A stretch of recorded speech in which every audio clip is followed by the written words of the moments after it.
Bonjour à toutes et tous et bienvenue sur ce 7e épisode de la série pour créer un jeu de survie avec Unity. Aujourd'hui, on va parler du panneau des équipements, on va étendre un petit peu le système qu'on a fait la dernière fois.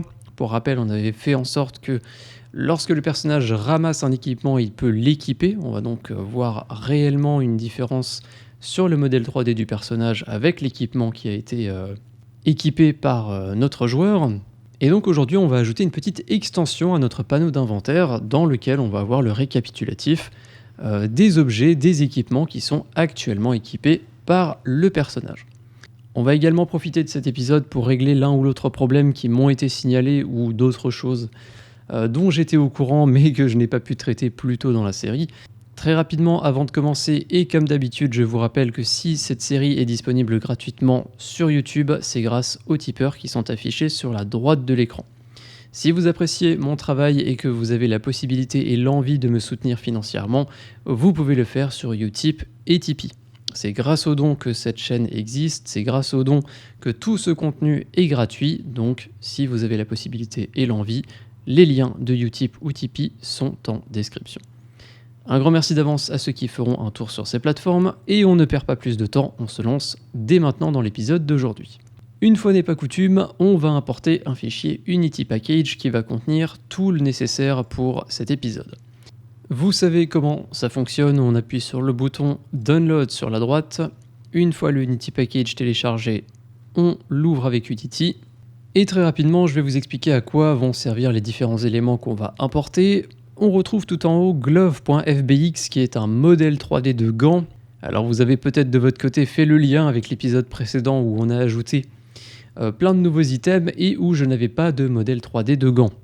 Merci à Angelicas qui a pris un petit peu de temps pour extraire le modèle 3D du gant et pour le créer, pour le mettre dans un fichier tout seul. Donc on va en reparler dans un instant. Si vous vous souvenez pas du tout de quoi je parle, il n'y a pas de problème. On retrouve ensuite dans le dossier texture équipement des nouveaux slots personnalisés. Donc on n'a plus le fond neutre comme on avait avant. Cette fois-ci on a des bottes, on a le plastron, les gants, un visage, plutôt la tête, et un pantalon. Donc ces slots, ce seront en fait les fonds des équipements et c'est par-dessus qu'on va faire apparaître les équipements qu'on a actuellement sur le personnage. Puis pour finir, on va retrouver une icône de flèche sur un fond bleu. C'est en fait le bouton qui nous permettra de se déséquiper d'un objet. On en reparlera un petit peu plus tard. Comme d'habitude, on laisse tout cocher, on fait Import. Et on va commencer par le fameux problème du gant, du modèle 3D du gant qu'on avait à l'épisode précédent.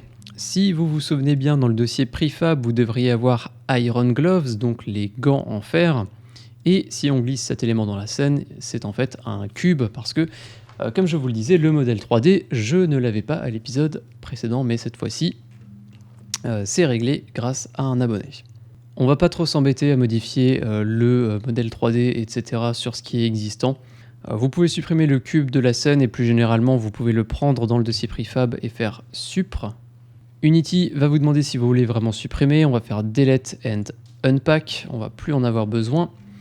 Et on va créer l'item du gant, ou plutôt la préfab du gant, directement à la main. Donc grâce au fichier Unity Package, il a été ajouté dans Model. Vous avez ici Glove, que vous pouvez glisser-déposer dans la scène. On va directement modifier le tag en Item, Layer, Item. On ajoute tous les components nécessaires pour les items, à savoir donc une boîte de collision, un box collider, un rigid body. On va ajouter le script item.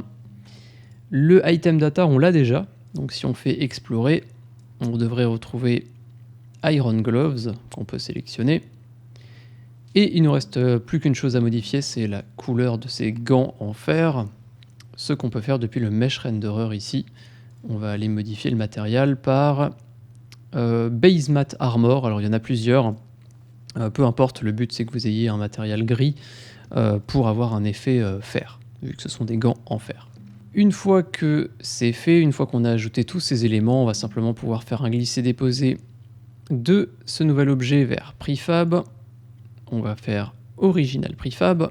On va aller lier cette Prefab à l'instance de scriptable object d'item. Donc on va aller dans script, item instances, iron gloves, et on peut glisser notre préfab de gants dans la préfab qu'on a juste ici.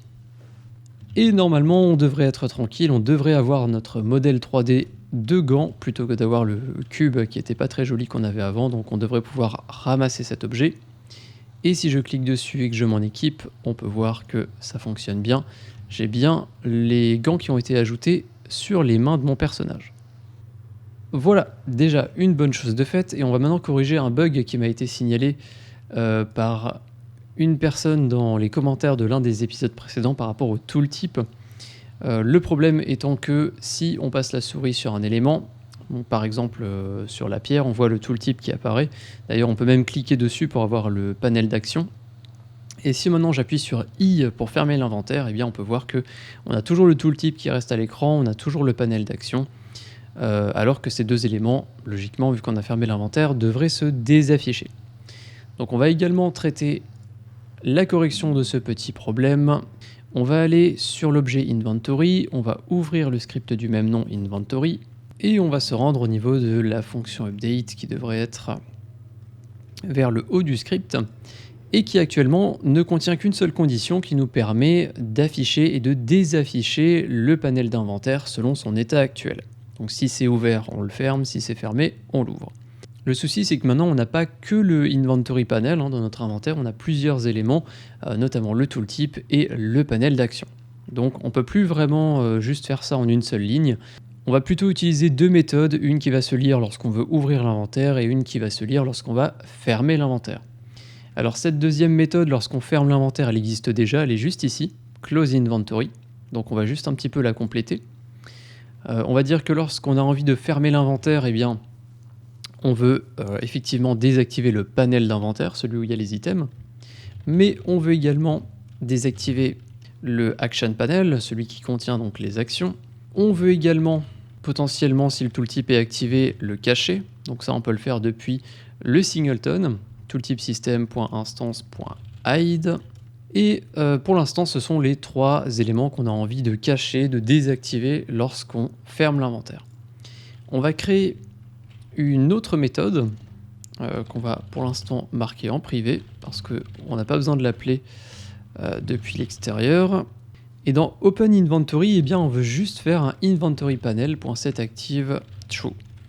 On ne veut pas ajouter l'inverse pour le action panel et le tooltip system parce que ces deux éléments sont dynamiques.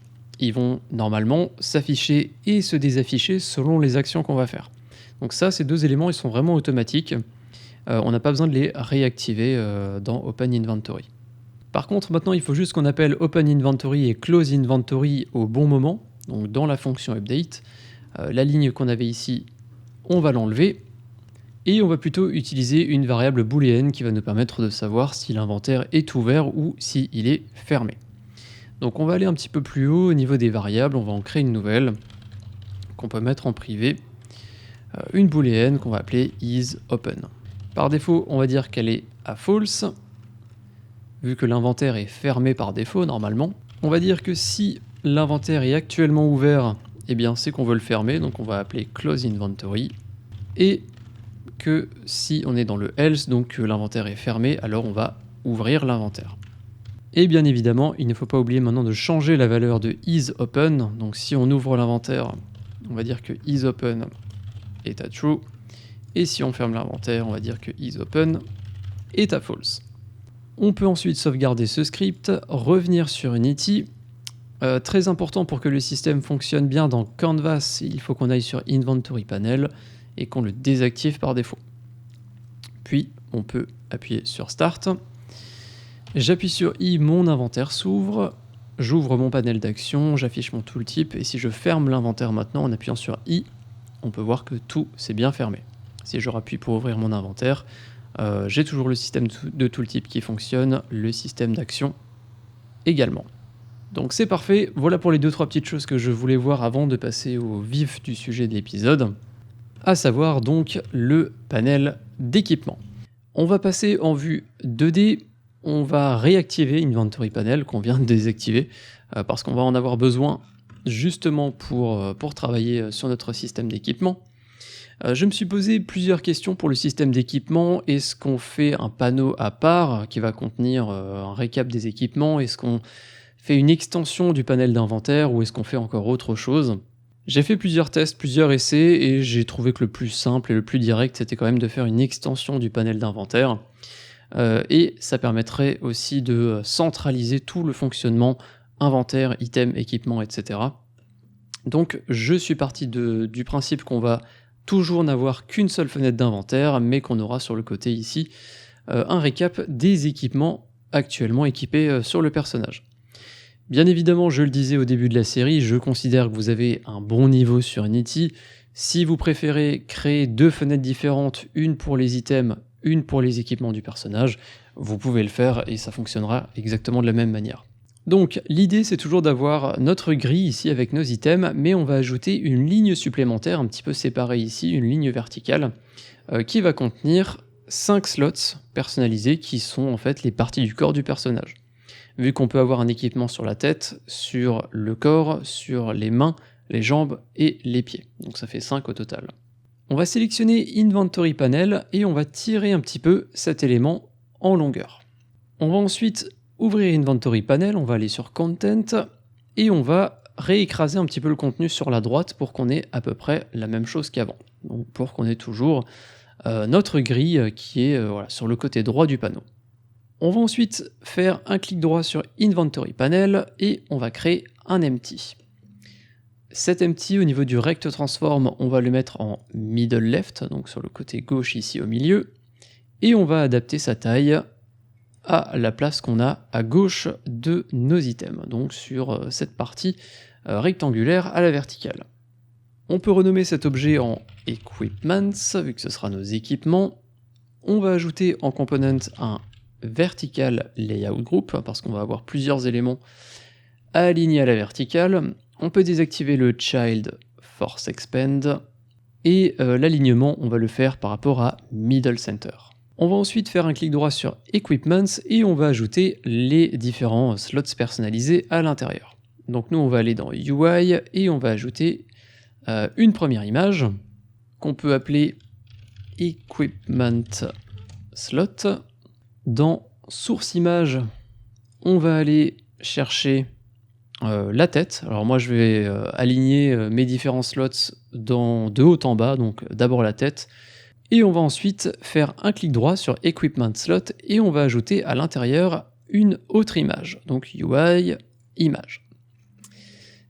Cette image qu'on a ajoutée, on va changer un petit peu sa taille, on va passer width et height à 80 ou peut-être 75, 80 ça devrait être pas mal. Et cette image, en fait, on va la remplacer par l'équipement qui est actuellement équipé sur le personnage. Donc là par exemple on travaille sur le slot de la tête, donc un exemple qu'on pourrait avoir dans source image ici, ce serait le casque. Donc on afficherait ça dans notre inventaire, pour savoir qu'on a bien ce casque qui est équipé sur le personnage. Mais en attendant, par défaut, on va remplacer source image par notre fameuse image transparente, donc transparent. Donc on va utiliser pour nos slots d'équipement vraiment la même technique qu'on utilise pour les slots d'inventaire à droite. Quand ils sont vides, quand il n'y a rien dans le slot, on affiche une image transparente. On va en profiter tout de suite sur Equipment Slots, on va faire un clic droit, on va ajouter une autre image que on va remplacer tout de suite dans Source Image par notre Move Arrow, donc cette icône de cercle bleu avec une flèche qui va vers la droite. Et au niveau de width et height, on peut mettre quelque chose comme 32 à peu près, 32, 35. Et on va placer cet élément en bas à droite de notre Equipment Slot. Alors au niveau du Rect Transform, on peut mettre bottom right. Et ensuite, moi je vais modifier un petit peu les positions, je vais mettre moins 5 et 5, histoire que ce soit pas vraiment dans le coin, mais que ça passe un petit peu par-dessus notre slot. On peut voir dans l'onglet Game ce que ça donne.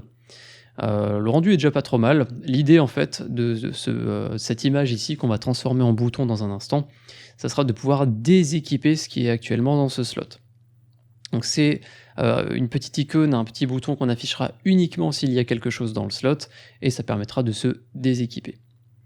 Mais on en parlera plus en détail à l'épisode suivant. Aujourd'hui, on va juste ajouter la partie visuelle.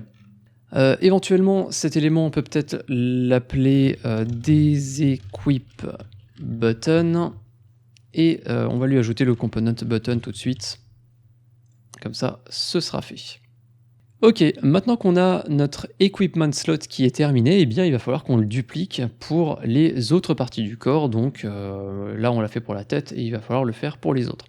Sauf que, comme pour les slots, on va faire ça intelligemment, on va en créer une préfab et ensuite on va en faire des déclinaisons. Ce sera plus simple à modifier si un jour on veut faire évoluer ce système ou ses visuels. Donc dans le dossier préfab, on va faire les choses bien d'ailleurs, on va faire un clic droit, Create, on va créer un nouveau dossier qu'on va appeler UI, et dans lequel on peut déjà glisser slot qui existe déjà, et on va créer un autre dossier qu'on peut appeler Equipments pour les équipements du personnage, dans lequel je vais glisser tous les équipements, alors pas la pierre parce que c'est un item, c'est pas un équipement. Je vais faire un glisser-déposer de tout ça et je vais créer un dernier dossier que je vais appeler Items et dans lequel je vais mettre ma pierre. Comme ça, notre dossier préfab il est bien rangé, on a tout qui est au bon endroit et ce sera beaucoup plus simple de s'en sortir. Et du coup, dans le dossier UI qui est lui-même dans préfab, on va faire un glisser-déposer de Equipment Slot. Puis on peut revenir sur cet élément que du coup maintenant je vais renommer en Head Slot par exemple, ou Slot Head, ça n'a pas vraiment d'importance, le but c'est juste de s'y retrouver. Et ensuite on sélectionne cet élément et on va faire CTRL D, on va le faire 4 fois pour avoir au total donc 5 slots comme affiché à l'écran. On peut directement sur le parent Equipments modifier un peu le spacing, moi je l'avais mis à 25 pendant mes tests, pour qu'on ait un petit peu plus d'espacement entre les différents éléments. On va aller les personnaliser, donc le premier il est déjà tout prêt, il est déjà configuré, on va aller sur le deuxième qui sera Chest Slot, on peut le renommer, et du coup sur la droite dans Source Image, on va pouvoir le remplacer par Slot Chest. Et on peut fermer. On passe au suivant, on le sélectionne dans la hiérarchie, on va le renommer F2 pour renommer, c'est le raccourci pour activer le renommage. On va ensuite mettre Ends Slot ou End Slot au singulier, ça n'a pas vraiment d'importance encore une fois. Sur cet élément directement à droite, source image, on va mettre Slot, alors moi je l'ai appelé Slot Gloves pour les gants, en réalité c'est plutôt End, mais ça n'a pas vraiment d'importance. D'ailleurs j'ai fait la même chose pour le pantalon que j'ai appelé Pants et Boots, alors que normalement c'est Legs et Feet. Mais voilà, on devrait pouvoir faire le lien assez facilement, ça posera pas vraiment problème. Alors on va sélectionner les gants, on va ensuite s'occuper du slot suivant qu'on peut appeler Legs Slot.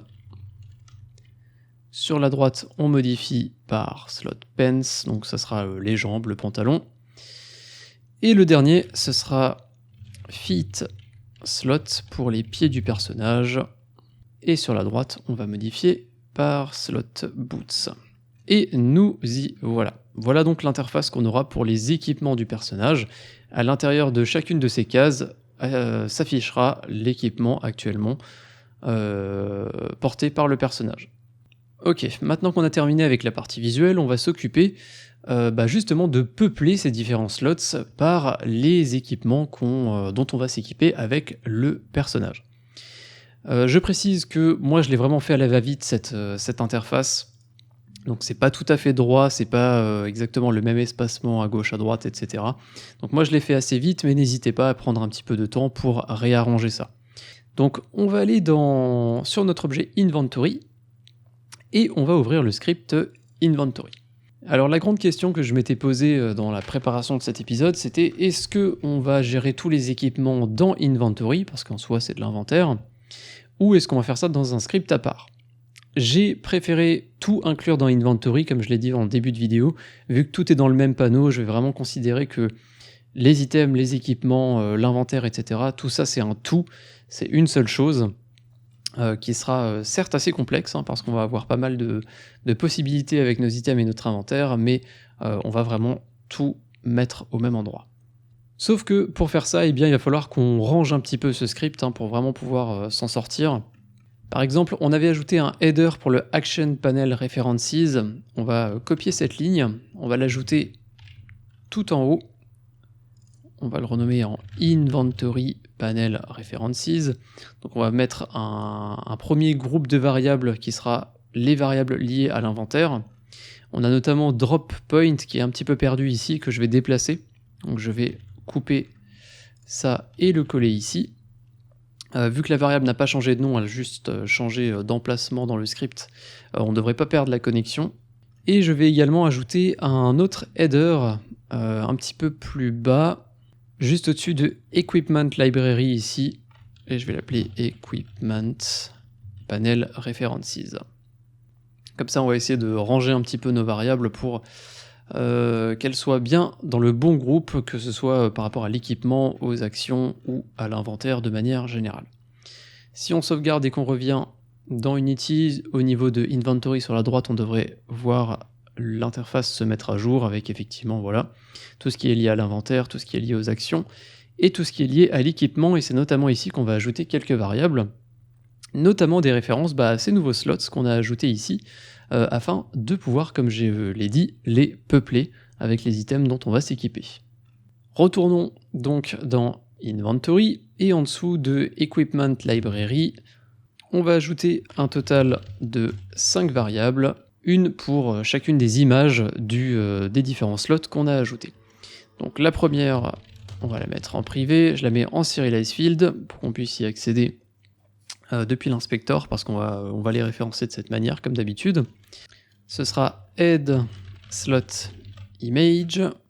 On peut sélectionner ces deux lignes et je vais copier ça 4 fois vu qu'on va avoir la même chose à chaque fois pour les autres éléments.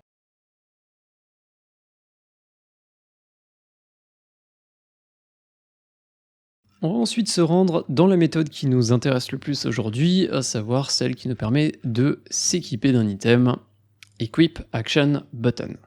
Très rapidement, je vais résumer ce que fait cette méthode, juste pour vous rafraîchir un petit peu la mémoire. Depuis l'Action Panel, donc on clique sur un item dans l'inventaire, on appuie sur Equip. On va, dans un premier temps, grâce à notre librairie d'items, voir à quel élément visuel est lié un équipement. Donc par exemple, si on veut s'équiper d'un casque, on va aller chercher le modèle 3D du casque sur le personnage pour ensuite justement l'activer ici et également désactiver les potentielles parties visuelles dont on n'a pas besoin. Par exemple, toujours pour le casque, on va aller désactiver les cheveux du personnage pour qu'il n'y ait pas de clipping, pour que les cheveux ne traversent pas le casque. Et en fait, on s'était arrêté là, on désactive donc les visuels inutiles et on active le visuel de l'item qu'on a envie de voir. Ce qu'on va faire maintenant, tout simplement, c'est de vérifier quel est le type d'item dont on essaye de s'équiper. Et selon le type d'item, on va aller récupérer le slot de cet équipement dans l'inventaire et on va remplacer simplement le visuel transparent par le vrai visuel. Rien de très compliqué.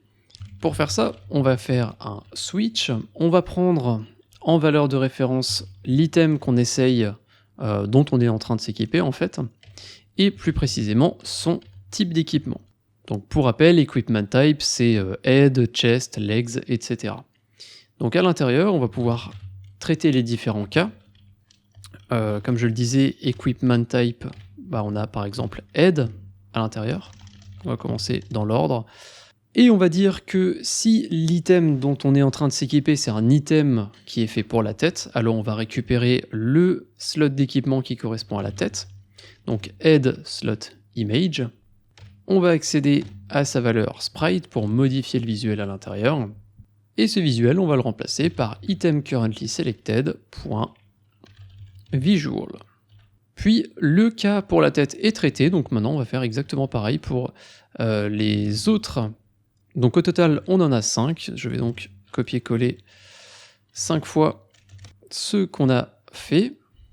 Et on va ensuite modifier, donc dans l'ordre, on a fait la tête, on va maintenant s'occuper de chest. Donc c'est chest slot image qu'on va aller modifier. Toujours par la même chose, item currently selected, comme vous pouvez le voir ici.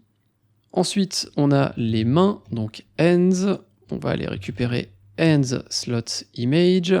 Puis, on va s'occuper de legs, legs slot image. Et pour finir, feet et feet slot image. Vous remarquerez que j'ai ajouté un petit espace entre les cases. Alors il n'est pas nécessaire cet espace, mais je trouve que ça permet quand même de faire respirer un petit peu le code et je trouve ça un petit peu plus simple de s'y retrouver de cette manière. On va sauvegarder ce script, on va déjà pouvoir aller tester ça. On va revenir sur Unity. Sur notre script inventory, on va avoir quelques variables, comme vous pouvez le voir ici, à renseigner, une pour chaque type d'équipement. Donc allons-y, on va ouvrir tous nos slots qu'on a créés, vu qu'on va avoir besoin de l'élément image à l'intérieur. Donc pour head slot image, on le met dans head slot, chest dans chest, hands, et vous avez compris le principe, legs et feet. On va pouvoir tester, on va appuyer sur play. J'ai par défaut déjà des éléments dans mon inventaire, notamment le casque, donc si je clique dessus et que je fais equip, on peut voir que le visuel du casque est allé se placer dans le slot de la tête. Ça va fonctionner exactement pareil pour les autres types d'items, alors moi j'en ai pas mal qui traînent dans la scène, je vais ramasser cette tenue, et je vais ramasser également les gants qu'on a corrigés en début d'épisode. Et si je les sélectionne dans mon inventaire, que je fais equip, vous pouvez voir qu'ils vont tous aller bien se placer dans les différents slots qu'on a attribués pour ces différents items. Quoi qu'il en soit, on a donc terminé cette partie affichage. On va juste en profiter pour régler un bug que vous avez sûrement remarqué, c'est que lorsqu'on s'équipe d'un item, eh bien ces items ils restent dans l'inventaire. Tout ce dont je me suis équipé, donc le casque, le t-shirt, les gants, le pantalon, les bottes, tous ces éléments ils sont restés dans mon inventaire. Ce que moi je vais faire dans ce projet, c'est que je ne veux pas de duplication. Si je m'équipe d'un des éléments qui est dans ma partie inventaire, je veux qu'il apparaisse dans la colonne de gauche et je veux qu'il disparaisse des cases qu'on a ici sur la droite. C'est probablement ce qu'il y a de plus logique et ce qui est le plus fait dans les jeux vidéo. Donc on va régler ça, on va arrêter le mode play, ça va être très rapide, on va avoir besoin que de 2 petites lignes. Juste après avoir fait notre switch ici, on va faire un content pour accéder au contenu de l'inventaire et on va faire un remove pour retirer le fameux item currently selected. Et après avoir supprimé un élément, il faut toujours qu'on fasse un refresh content pour rafraîchir le contenu de l'inventaire. On revient sur Unity, on va tester ça. Alors je vais pas le refaire avec toutes les parties de la tenue, je vais faire ça rapidement. Avec le casque, si je m'en équipe, on peut voir que le casque il apparaît bien dans le bon slot et il a disparu au niveau du contenu de l'inventaire et ça va fonctionner de la même manière pour les autres éléments dont on va s'équiper. Donc tout va disparaître de la droite et ça affichera l'équipement en question sur la gauche dans la bonne case.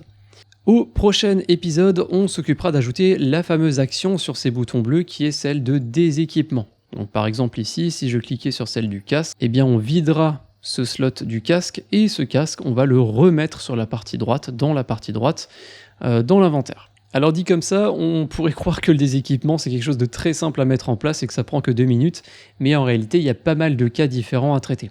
Je vous remercie donc d'avoir suivi ce 7e épisode jusqu'à la fin, j'espère qu'il vous a plu. Notre système d'équipement commence à prendre forme, notre inventaire commence à évoluer autant au niveau des fonctionnalités qu'au niveau du visuel, et je trouve ça très encourageant pour la suite. J'ai très hâte de vous retrouver au prochain épisode dans lequel on traitera donc le déséquipement des items, et vous allez voir que là, on aura déjà un système d'équipement et de gestion des équipements qui sera très complet. Je vous dis à très bientôt pour le prochain épisode. Merci aux tipeurs affichés sur la droite de l'écran sans qui cette série n'aurait pas été possible. Si vous souhaitez me soutenir financièrement, vous pouvez, comme ces personnes, vous rendre sur Tipeee ou Utip. Les dons commencent à partir de 1€ et c'est grâce à ces dons que tout ce contenu sur YouTube est possible et surtout gratuit. Merci d'avance à tous ceux qui feront un tour sur ces plateformes et je vous retrouve très bientôt pour le prochain épisode. Salut!